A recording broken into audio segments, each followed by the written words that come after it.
Kira-kira kalian dulu pernah ngalamin masa-masa ini nggak waktu naik kereta? Terutama saat mudik lebaran.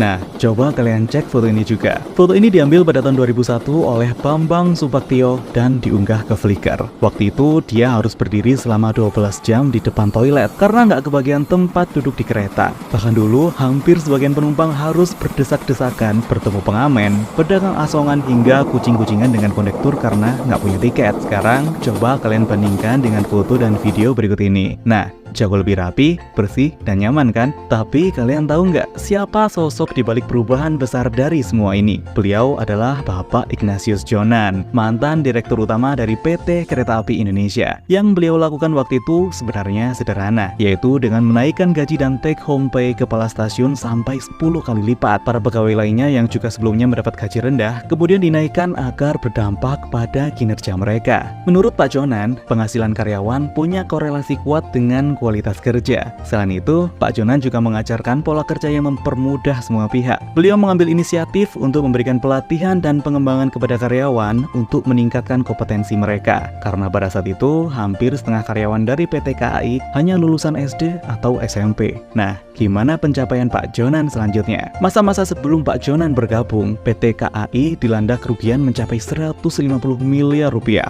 Tapi setelah 1 tahun Pak Jonan bergabung, pendapatan KAI berubah drastis mencapai surplus 4,2 triliun rupiah per tahun. Bahkan di akhir masa jabatannya, pendapatan KAI tembus hingga 14 triliun rupiah per tahun dengan keuntungan bersih 1,3 triliun per tahun. Pak Jonan juga kerap melakukan pemberantasan percaloan tiket dengan menerapkan sistem boarding pass, tiket online, dan penjualan melalui toko retail. Fasilitas umum seperti toilet stasiun yang awalnya harus membayar, kemudian digratiskan dan diperbanyak jumlahnya sehingga ada di setiap stasiun. Selain itu, Pak Jonan juga berhasil meningkatkan kualitas layanan dan keselamatan penumpang serta memperluas jaringan kereta api di seluruh Indonesia. Dengan keberhasilannya di bidang perkereta-apian, Pak Jonan kerap dikenal sebagai sang pembawa perubahan bagi PT KAI. Thank you Pak Jonan. Tapi kalau menurut kalian, momen apa yang paling kangenin saat naik kereta api di zaman dulu? Yuk tulis di kolom komentar ya.